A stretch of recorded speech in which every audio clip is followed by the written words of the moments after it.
DJ Sanjay Hardoi जिंदाबाद जिंदाबाद जिंदाबाद मुलायम यादव जिंदाबाद जिंदाबाद जिंदाबाद जब तक सूरज चाँद रहेगा अखिलेश जी का नाम रहेगा सपा पार्टी जिंदाबाद जिंदाबाद जिंदाबाद म्यूजिक बाय अखिलेश लाल यादव। सुना मोदी जी डीजे संजय हरदोई फट गई पर्दा तोहर खुल गई बोल हो। सुना मोदी जी अक्का पीटेला ढोल हो।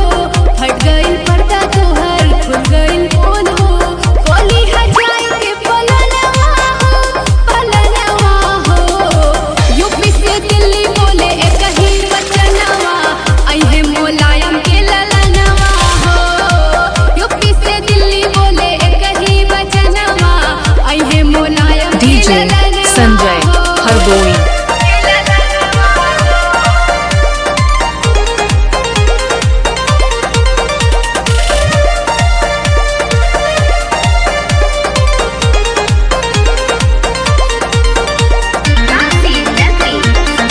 बोले के झूठ हो कैला तू लूट हो जनता के पूर्वक बनैला की बड़ा ठगबाजी कैला हो कि बस ठगबाजी कैला हो।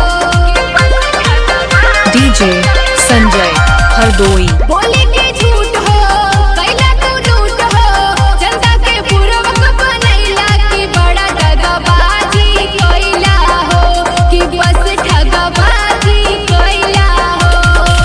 भर लेला पूरा तू खजानवा हो यूपी से दिल्ली बोले एक ही वचनवा अहे मुलायम के ललनवा हो।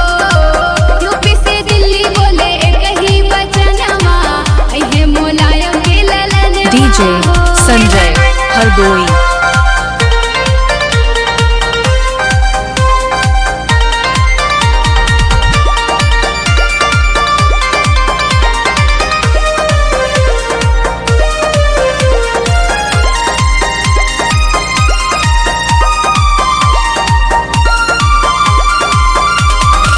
ठिकाना जाल हो गले न दाल हो जनता के रहला फरमाए तू फिर से बेचा न चाहे हो या करा न तू बाए डीजे बाए संजय हो। हरदोई